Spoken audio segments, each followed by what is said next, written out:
विपिन बिहारी नंद लाला, वृंदा विपिन बिहारी नंद लाला, वृंदा विपिन बिहारी नंद लाला, वृंदा विपिन बिहारी नंद लाला, सेवा कुंज बिहारी नंद लाला, सेवा कुंज बिहारी नंद लाला, यमुना पुलिन बिहारी नंद लाला, यमुना पुलिन बिहारी नंद लाला, मेरा मदन बिहारी नंद लाला, मेरा मदन बिहारी नंद लाला, भज गोविंद गोविंद गोपाला, भज गोविंद गोविंद गोपाला, भज गोविंद गोविंद गोपाला, भज गोविंद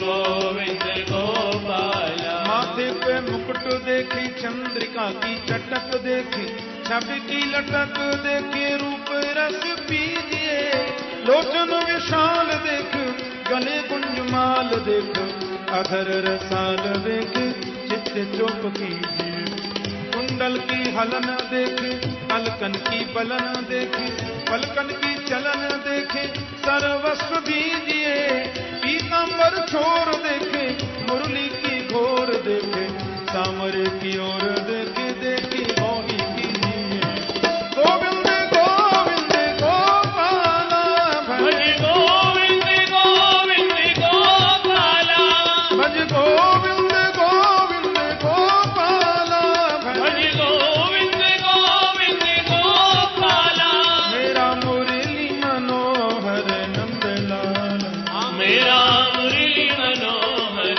नंद लाला, मेरा मुरली मनोहर नंद लाला, मेरा मुरली मनोहर नंद लाला, मेरा मुरली मनोहर नंद लाला, मेरा मुरली मनोहर नंद लाला, मेरा मुरली मनोहर नंद लाला, मेरा मुरली मनोहर नंद लाला, भज गोविंद गोविंद गोपाला, भज गोविंद हरि गोविंद बोल। गोपाला, भज गोविंद गोविंद गोपाला, भज गोविंद सब गाइए। गोविंद गोपाला, भज गोविंद गोविंद गोपाला, भज गोविंद गोविंद गोपाला, मेरा मुरली मनोहर नंद लाला, मेरा मुरली मनोहर नंद लाला, मेरा मुरली मनोहर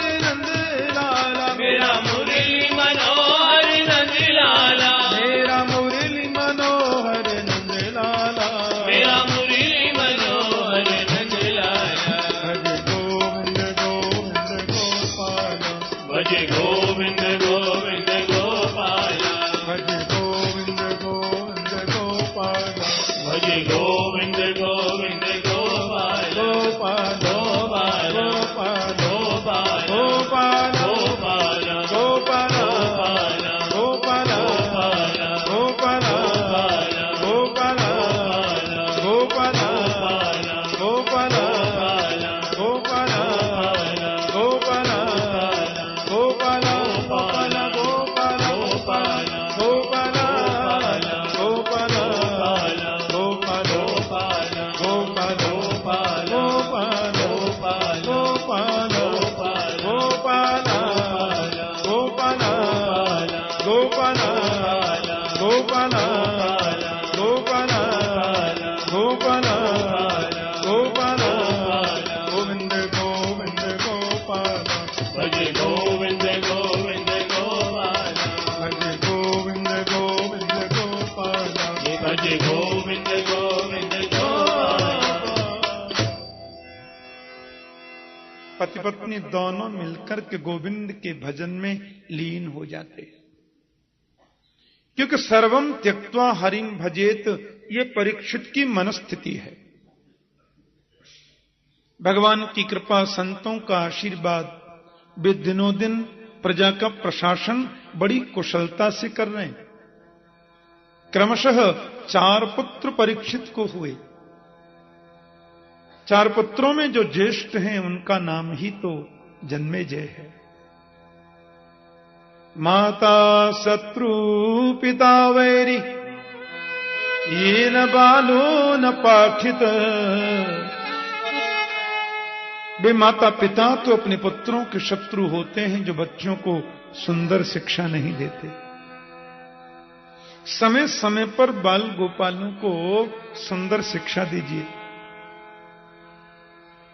व्यावहारिक भी व्यावसायिक भी व्यवस्था संबंधी भी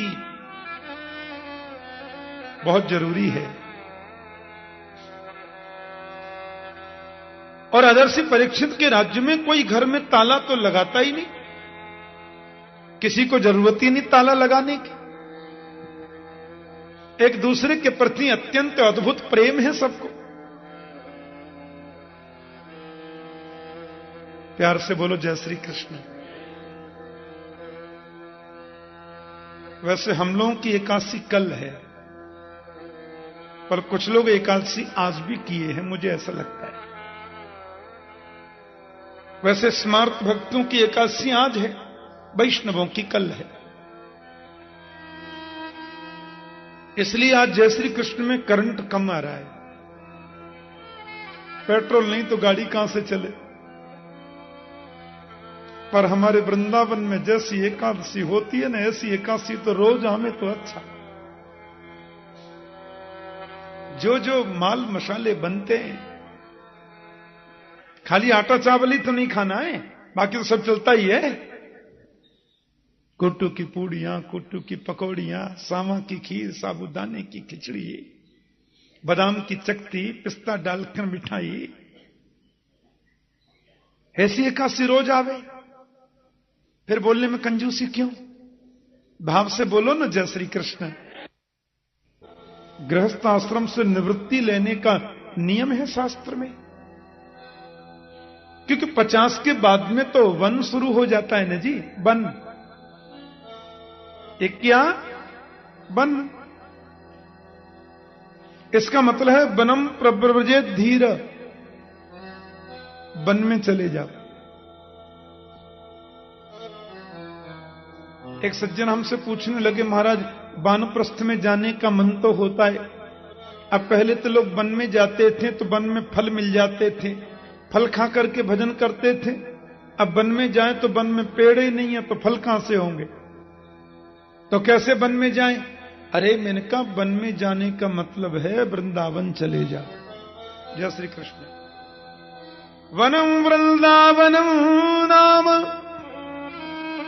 पशव्यम नव काननम,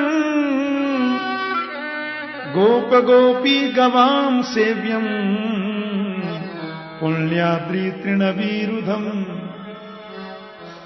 वन में जाने का मतलब है 50 के ऊपर जाओ तो ज्यादा से ज्यादा वृंदावन जाने की चेष्टा करो। बस वृंदावन आ गए, फिर कुछ करना जरूरी नहीं है। वृंदावन की गलियों में भ्रमण करना ही प्रदक्षिणा है, परिक्रमा है। वृंदावन में विश्राम करना ही समाधि है, ऐसा संत जन कहते हैं। क्योंकि यहां तो कण कण में गोपाल वास करता है। स्वामी श्री अखंडानंद सरस्वती जी महाराज भागवत के और संत समाज के बड़े प्रतिष्ठित विद्वान। मैं जब बहुत छोटा था, मैंने सुना स्वामी जी एक बार यमुना किनारे जा रहे थे, साथ में उनके कुछ संत थे। स्वामी जी ने तुरंत एक मुट्ठी बालू उठाई और उन साथियों को दिखाते हुए बोले, इस बालू को जरा गौर से देखो, इसमें एक कण श्याम है तो एक कण गौर है। बोलो जय श्री कृष्ण। इस भूमि के कण कण में गोविंद प्रिया प्रियतम वास करते हैं। ऐसी पावन स्थली वृंदावन है और समस्त देव वहां आकर के निवास करते हैं आनंद प्रदान करने के लिए। वृंदावन चले जाओ। राजर्षि परीक्षित ने देखा कि 45 का तो हो ही रहा हूं और 50 के बाद गृहस्थ आश्रम के से निवृत्ति लेने का नियम है, तो थोड़ा अभ्यास करें ना, थोड़ा सत्संग अभ्यास चलना चाहिए। परीक्षित महाराज ने आज अपने खजाने में प्रवेश किया और खजाने में जाकर के देखा तो एक बड़ा सुंदर सुवर्ण मंडित मुकुट है, और मुकुट को परीक्षित ने उठाया, सिर पे रख लिया। मेरे बाबाओं के समय का मुकुट है, चलो आज यही पहन लेते हैं। 10 सैनिकों को साथ में लेकर के चले गए सुदूर वन में। ये भाव था थोड़ा भ्रमण भी होगा और किसी संत का दर्शन करेंगे, वन में थोड़ा सत्संग करेंगे। अब हुआ ऐसा कि वो तो घोड़ा तेज ज्यादा हो गया, नितांत निर्जन वन आ गया, और एक जगह पर ऐसी कुछ तिराही चौराही सी आई कि वो कोई किधर निकल गया, कोई किधर, परीक्षित बिल्कुल अकेले पड़ गए और इनका घोड़ा नितांत वन में चला गया। वहां जाकर के परीक्षित महाराज ने एक विचित्र दृश्य देखा। ध्यान से सुनना। एक पैर से कोई बैल खड़ा है, एक ही पैर है, और बैल के सामने गौ माता खड़ी है। ये बैल स्वयं धर्म है। सतयुग में धर्म के 4 चरण होते हैं, सत्य, दान, दया और पवित्रता। त्रेता आते आते उसके 3 पैर रह जाते हैं, सत्य, दान और दया। द्वापर में 2 ही चरण रह जाते हैं, सत्य और दान। पर कलयुग आते आते धर्म का एक ही पैर सुरक्षित रहता है, और वो है सत्य। इसलिए तो गोस्वामी जी कहते हैं, धर्म न दूसर सत्य समाना। कलयुग में तो धर्म सत्य में ही प्रतिष्ठित है, वही एकमात्र स्तंभ बचा है। और उसके सामने जो गौ माता खड़ी खड़ी बैल को देखकर रो रही है, वो साक्षात पृथ्वी है। ये दोनों रो रहे हैं। पृथ्वी रूपा गाय रोती है और बैल उसको समझाता है कि कश्चिद भद्रे रामयमात्मनस्ते भिक्षायासीं लायते सन्मुखेन आलक्ष्ये भवतीमन्तराधिं दूरे बंधुम सोचसी कंचनांब। माता क्यों रोती है आप तो करुणामयी है ना, मातृ रूपा है। आपका कोई बंधु आपको छोड़कर चला गया, जिसके वियोग में रोती हो? या फिर पादैर न्यूनम सोचसी मेक पादम, आप इसलिए भी रो सकती हैं, मुझे लगता है कि बैल तो 4 पैरों का ही अच्छा लगता है, मेरे 3 पैर किसी ने काट दिए, इसलिए आप में करुणा आ गई और आप रो रही हैं। मुझे एक पैर से खड़ा देखकर के आपको ऐसा लग रहा है। क्या बात है देवी, मुझे बताओ। परीक्षित ने कहा, बात क्या कर रहे हैं? प्रणाम, मैं परीक्षित। कौन है आप?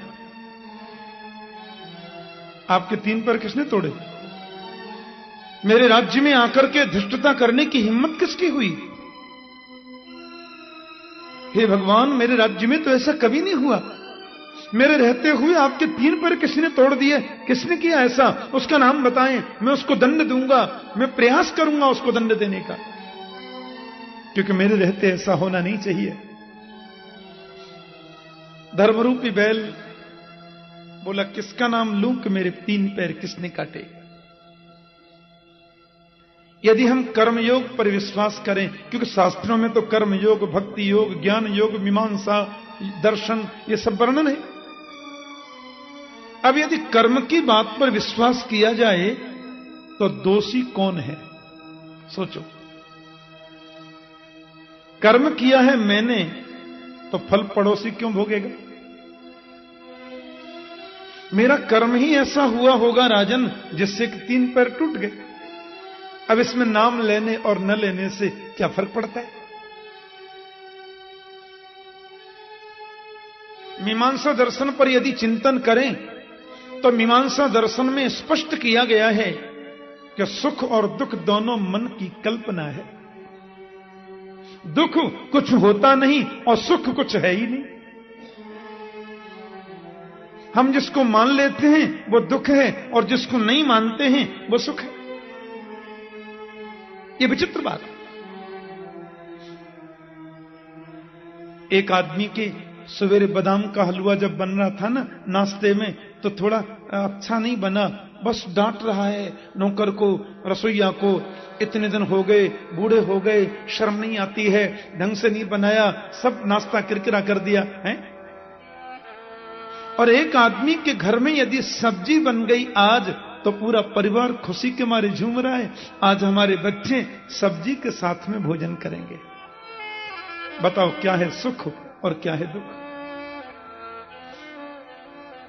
एक आदमी आया, चेहरा सूजा हुआ है, क्या बात है भाई जी, बड़े उदास लगते हो। क्या बताऊं महाराज, रात में लाइट नहीं जली, और लाइट नहीं जली तो फिर वो एसी नहीं चला, एसी नहीं चला तो मैं तो बिना एसी के सो सकता नहीं महाराज, सो नहीं पाया। एक आदमी बिना एयर कंडीशन के सो सकता नहीं, और एक व्यक्ति खेत पर काम करते करते खेत की मेड़ पर हाथ की तकिया लगाई गहरी नींद में सो जाता है। बोलो क्या है सुख और क्या है दुख। एक आदमी कितने कितने प्रयास करता है। बंबई में 21वें माला में एक परिवार रहता है, वो महिला बोली मुझे मच्छर बड़ा तंग करते हैं। उनके पति बोले देख लो इनके लिए 21 माला पे भी मच्छर आ जाते हैं, और मैं प्रथम तल पर भी सोऊं तो भी कोई तकलीफ नहीं होती। क्या है सुख और क्या है दुख बताओ। एक आदमी 10-5 लाख रुपए इधर से उधर हो जाए तो कोई फर्क नहीं पड़ता, और एक आदमी को 10-20 रुपए का ही फर्क पड़ जाए तो हार्ट अटैक आ जाता है। क्या है सुख और क्या है दुख। एक आदमी बिना मखमल के गद्दे के सो सकता नहीं है, और एक व्यक्ति बालू में सो जाता है। गिरिराज की तरहेटी में देखो, एक संत मैंने देखे गिरिराज तरहेटी में, वो महाराज 21,108 परिक्रमा दे रहे हैं दंडवती। एक जगह पर 21,108 बार उठते हैं, बैठते हैं, लंबे साष्टांग होते हैं। मैं दंग रह गया। मैंने कहा कितने दिन हो गए आपको। बोले 27 बरस तो हो गए, अभी आधी नहीं हुई। बोलो जय श्री कृष्ण। 27 वर्षों में आधी परिक्रमा नहीं हुई। एक जगह पर 21,108 बार दंडवत करना, फिर आगे बढ़ना। उन्होंने बताया कि 7-8 दिन में मैं 1 मीटर चल पाता हूं। 7-8 दिन में भी 21,108 नहीं हो पाता एक जगह। मैंने कहा सोते कहां हैं। बोले इधर ही टाट बिछा के सो जाता हूं। मैंने कहा बाबा और। बोले बगल के गांव में ब्रजवासियों के घर से मधुकरी मांग कर ले आता हूं, इधर ही खाया, सरोवर का पानी पिया, यहीं सो जाता हूं। मैंने कहा और कोई आगे पीछे बारिश। बोले बारिश तो गोवर्धन नाथ है। मैंने कह दिया है कि मर जाऊं तो पूरी परिक्रमा मुझे घसीटना, और घसीटते घसीटते सारे शरीर को रज में मिला देना, बात खत्म। क्या है सुख और क्या है दुख। यह हमारे मन की कल्पना ही सुख है और कल्पना ही दुख है। हमारी मान्यताएं ही सुख और दुख को जन्म देती हैं। और महर्षि वेदव्यास के वेदांत दर्शन पर यदि हम विचार करें तो मां तो सब बात ही खत्म। महर्षि वेदव्यास का वेदांत दर्शन कहता है कि शरीर जन्म लेता है, शरीर बड़ा होता है, शरीर मोटा होता है, शरीर लंबा होता है, आत्मा न जन्म लेती है, न मरती है, न मोटी न पतली। तो पैर ही तो कटे हैं, मैं तो पैर हूं नहीं। कट गए तो कट गए, जुड़ गए तो जुड़ गए, क्या फर्क पड़ता है। परीक्षित ने कहा हे भगवान, ये तो महान पुरुष है, ये तो साक्षात धर्म है। राजा परीक्षित उनके चरणों में गिर पड़े और प्रणाम करके बोले मैं अपने स्तर से प्रयास करूंगा, दंड तो मिलना चाहिए जिसने आपको कष्ट दिया। वो चले ही होंगे कि काला काला आदमी आया, लंबी तकड़ी भुजाएं, काला चेहरा, बड़ा विकराल शरीर, एक पैर से खड़े हुए बैल के उस पैर को भी तलवार से तोड़ना चाहता है। ये काला पुरुष ही तो कलयुग है। यानी कि कलयुग नहीं चाहता कि धर्म का एक भी पैर सुरक्षित रहे। कथा में बैठने पर आपको नींद आवे तो समझना कलयुग गड़बड़ी करता है। वो नहीं चाहता कि आप सुने। कथा में बैठने के बाद बार बार आपका मोबाइल बजे तो समझो कलयुग इसमें घुस गया। वो नहीं चाहता कि आप कथा सुने। कथा में बैठने पर बार बार आपके मन में ये विचार आवे, क्या बताएं महाराज जी ने सूचना भेजी थी, सुनने तो आ गए कथा, घर में बहू अकेली है, कहीं सब्जी न बिगाड़ दे, दाल न बिगाड़ दे, ये न कर दे, वो न कर दे। ऐसी फालतू बातें सत्संग में बैठने पर आपके मन में ज्यादा आए तो समझो कलयुग घुस गया। वो चाहता नहीं कि आप सुने, क्योंकि वो तो धर्म के एक पैर को भी रखने देना नहीं चाहता। राजर्षि परीक्षित मारने के लिए दौड़े, कौन हो तुम, और हम तुम्हें दंड देंगे, हम तुम्हें छोड़ नहीं सकते, तुम्हारी हिम्मत कैसी हुई मेरे राज्य में आने की। और मारने के लिए जैसे महात्मा परीक्षित दौड़ लगाए, उसने तो मुकुट इनके चरणों में गिर दिया, गिर पड़ा, महाराज महाराज त्राहिमाम। पांडवों ने पहली बात क्या बताई थी परीक्षित को, कि शत्रु भी शरण में आ जाए एक बार तो माफ कर देना। न ते गुणाकेश यशोधराणाम बद्धांजलि भयमस्ति किंचित। अब तुम्हें डरने की बिल्कुल जरूरत नहीं है, क्योंकि तुम मेरी शरण में आ गए। लेकिन कौन हो तुम ये बताओ। शरण में आने वाले को हम मारते नहीं, हम पांडवों के पौत्र हैं। बोले मैं तो कलयुग हूं। कलयुग, निकल जाओ, चले जाओ मेरी आंखों के सामने से, आज के बाद मेरे राज्य में प्रवेश मत करना। कहां जाऊं महाराज, सारी दुनिया में तो आपका राज्य है, आप तो करुणाशील हैं।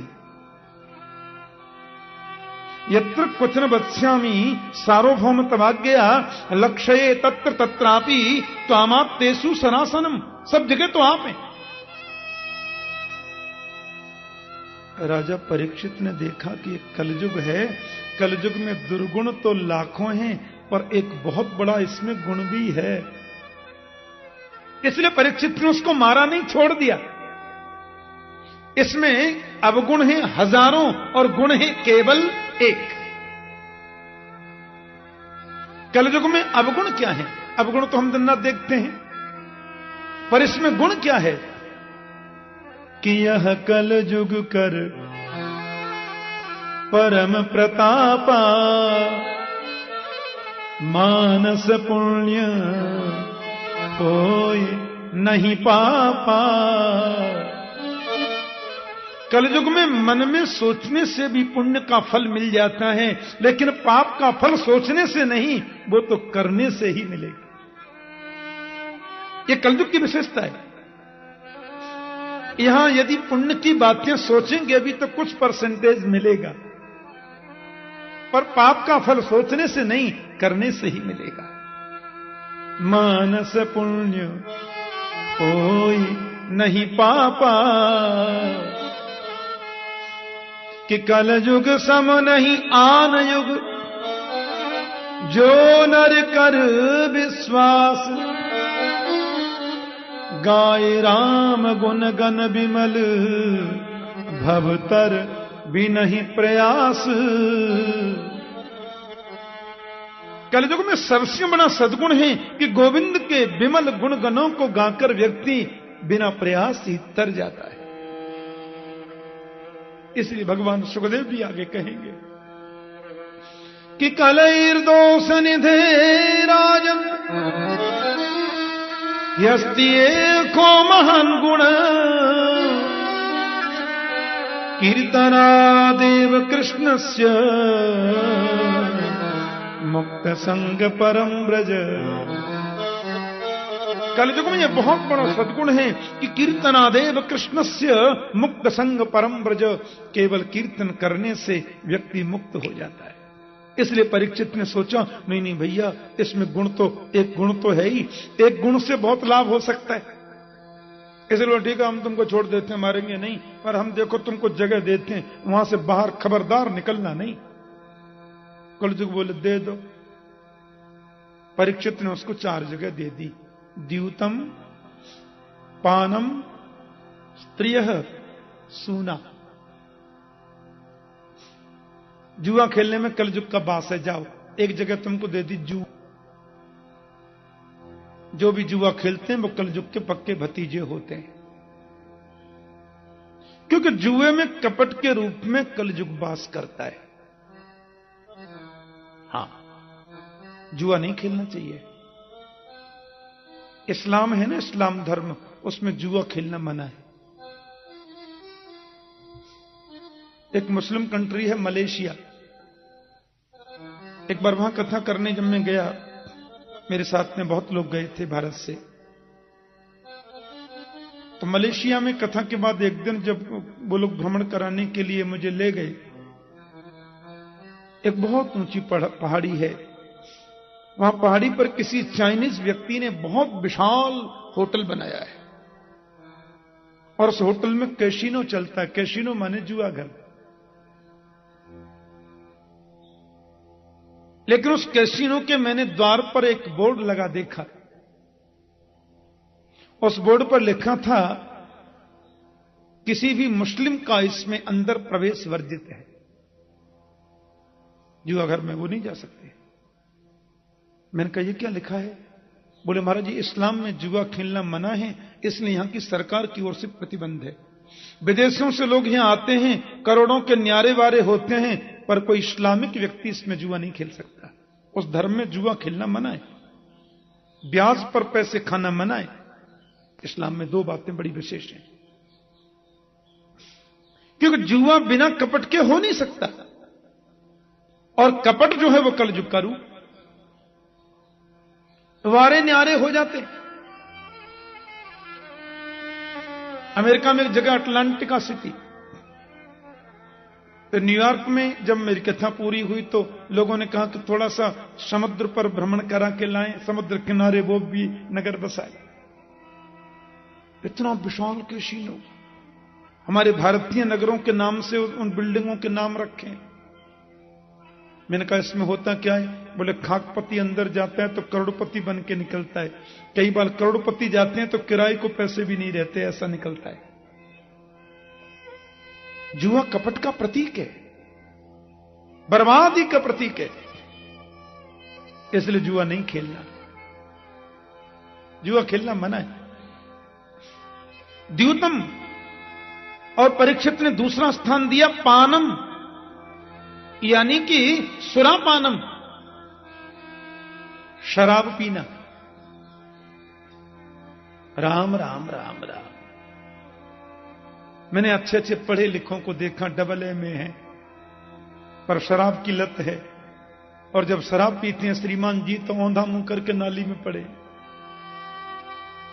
कुत्ते से बात कर रहे हैं, औंधा मुंह करके नाली में पड़े, बगल में कुत्ता खड़ा, उससे बोल रहे हैं, खा वहीं खा। पी लिया तो पड़ोसी के घर को अपना समझ के पहुंच गए, चाय नाश्ता कर ली तो याद आया तो पड़ोसी का है। आदमी को पशु बनाती है शराब, कभी नहीं पीनी। उसमें मद के रूप में वास करता है कलयुग।